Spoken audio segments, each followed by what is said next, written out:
So what makes a question like this different is we've got y equals x to the power of square root x. Or writing it in exponential notation, I guess I could say this: y is equal to x to the power of x to the 1/2. And I've seen a lot of people try to take derivatives like this using a power rule. Why can't you use a power rule? Like bring the exponent down and subtract 1 from the exponent. You can't use a power rule because you've got a variable in your exponent. A power rule works when you've got something like x squared, and you want to take the derivative and you say, oh, that's 2x to the 1. But that is a constant, and that is a variable. So you can't use a power rule. And I see other people try to do this using an exponential function. That is, if I took the derivative of 5 to the x, I would get 5 to the x ln 5. And then they try to do this here. And why can't you do that is because here the base is a constant. And in this one, the base is a variable. So you get x'd out of both of your ideas. You can't use a power rule. You can't use an exponent rule. So how do we differentiate something like this? We use logarithmic differentiation. So we're going to take the ln of both sides of this equation. That is, the ln of y would equal the ln of x to the power of x to the 1/2.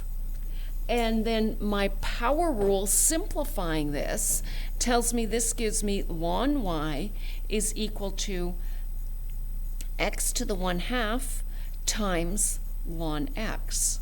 So simplifying that so that I don't have a variable in my base and a variable in my exponent. Can you differentiate that? What do you need to differentiate it? What rule? It's a product rule. Okay, so I'm going to do the same thing to both sides of the equal sign. Take the derivative with respect to x. The derivative of ln y, 1 over y, y prime. The derivative with respect to x, the first function, times the derivative of the second, plus the derivative of the first, times the second. So the only way I could take that derivative was take the ln of both sides, simplifying using the power rule, and now I have a product rule when I differentiate both sides. So let's just simplify this. I get y prime is equal to y, which is x to the power of root x. And I guess I'm going to just use radical notation for this. This here gives me root x over x plus, on the top I've got ln x, and on the bottom I've got 2 root x. And this is easy to simplify. I'm just going to finish this off by giving these two a common denominator, and that common denominator would be 2x. So I'm going to multiply this one by 2 over 2.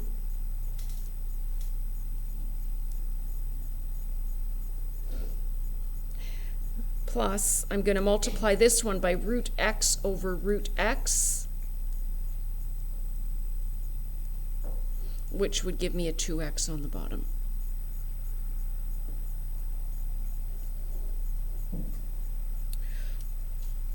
So, similar example, y equals x to the power of sine x, with the condition that x is greater than 0.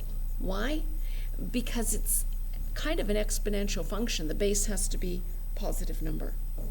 But kind of not an exponential function because there's also a variable in the base and in the exponent. Okay, so we're going to do the same thing to both sides of the equal sign. We're going to take the ln. So I have ln y is equal to, simplify this, the base, or the exponent can come down in front. Sine x times ln x. Looking to find y prime, I'm going to take the derivative of both sides with respect to x. I get 1 over y dy by dx equals, using a product rule, the first function times the derivative of the second plus the derivative of the first times the second. Solving for y prime, multiply both sides by y, and I get x to the power of sine x times sine x over x, plus, give this a common denominator, x cos x ln x over x.